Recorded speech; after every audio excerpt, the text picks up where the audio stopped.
Assalamualaikum warahmatullahi wabarakatuh. Eh, izin memperkenalkan diri, kami dari kelompok 17 dari kelas TIK 20. Di sini kami akan mempresentasikan tentang peluang dan tantangan implementasi transisi energi di Indonesia pasca KTT G20. Sebelumnya, saya ingin memperkenalkan diri. Saya sendiri Dila Puji Ramdhani dan ada kedua rekan saya, Kang Danan Gumuya dan Kang Rizal Diantani. Untuk sebelumnya, mungkin untuk Kang Rizal tidak bisa bergabung di FGD kali ini, dikarenakan beliau sedang dirawat di rumah sakit. Eh, Mungkin doanya untuk beliau, semoga cepat diangkat penyakitnya dan disembuhkan seperti sedia kala. Langsung lanjut saja ke materi.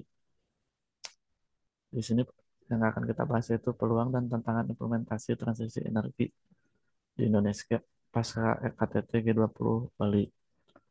Di sini ada 3 poin yang akan kami bahas. Mungkin poin pertama yaitu bagaimana menang, menangkap peluang dan tantangan implementasi transisi energi di Indonesia. Peluangnya yaitu meningkatkan ketahanan energi, stabilitas pasar, dan keterjangkauan, mengamankan pasokan energi, infrastruktur, dan sistem yang tangguh, berkelanjutan, dan andal. Transisi energi merupakan proses panjang yang harus dilakukan oleh negara-negara di dunia untuk menekan emisi karbon yang dapat menyebabkan perubahan iklim. Kesepakatan dalam transisi energi bertujuan untuk menuju ke titik yang sama, yaitu pemanfaatan energi bersih yang terus meningkat. Dan adapun untuk tantangannya, di mana setiap negara memiliki tantangan dan kebutuhan yang berbeda. Transisi energi bukan hanya tentang perubahan pemanfaatan dan penggunaan bahan bakar fosil ke energi terbarukan, tetapi menyangkut aspek yang sangat-sangat kompleks, mulai dari ilmu pengetahuan dan teknologi, hingga aspek sosial, ekonomi, dan lingkungan. Di poin kedua ada bagaimana dukungan sektor swasta dalam mengimplementasikan transisi energi di Indonesia. Hmm, Dukungan di sini, kolaborasi antara sektor publik dan swasta penting dilakukan sebagai upaya dalam menanggulangi kendala investasi yang belum memadai, risiko stranded asset pada pembangkit listrik berbasis batu bara, transfer teknologi, dan migrasi pekerjaan. Pemerintah juga diharapkan mampu meluncurkan kebijakan satu atau insentif pendukung yang mampu menarik investasi. Mungkin poin selanjutnya saya serahkan kepada Kang Dandan. Silakan Kang Dandan. Baik, terima kasih Kang Dila atas kesempatannya.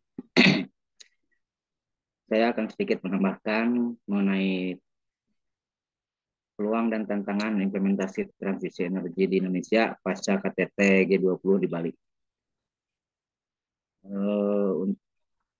Saya akan sedikit menjelaskan tentang transisi energi di Indonesia dari beberapa aspek, antara lain aspek pertama dari komitmen pemerintah yang memiliki 3 poin. Yang kedua, perubahan mindset masyarakat. Dan yang ketiga, dukungan sektor swasta. Untuk komitmen pemerintah ada 3 poin. Yang pertama dari akses energi bersih, yang kedua pendanaan, dan yang ketiga dukungan riset dan teknologi. Untuk poin yang pertama mengenai akses energi bersih, kenyataan bahwa tidak semua warga dunia memiliki akses pada energi yang terjangkau, handal, dan berkelanjutan dan modern. Pemerintah harus mendorong energi bersih untuk semua, terutama energi untuk elektrifikasi dan clean cooking atau leave no one behind.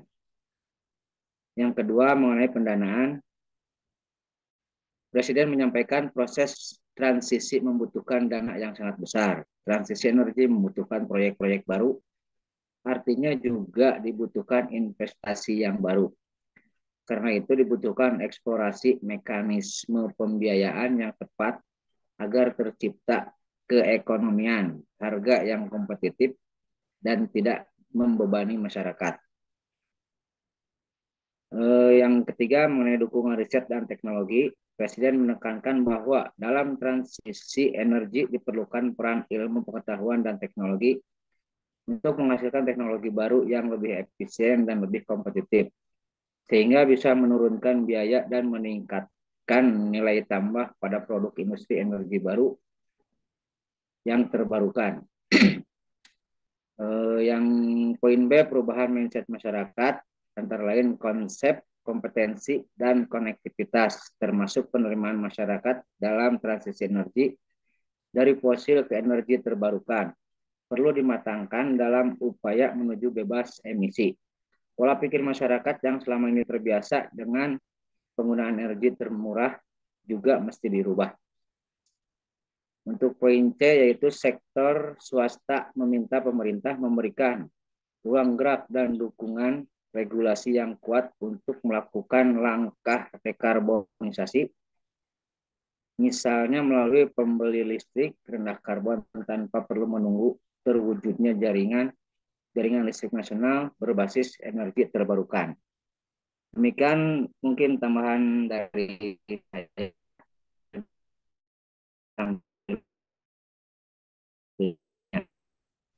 Ya, baik, terima kasih kepada Kang Dandan. Mungkin sekian presentasi dari kelompok kami. Mohon maaf bila ada kekurangan.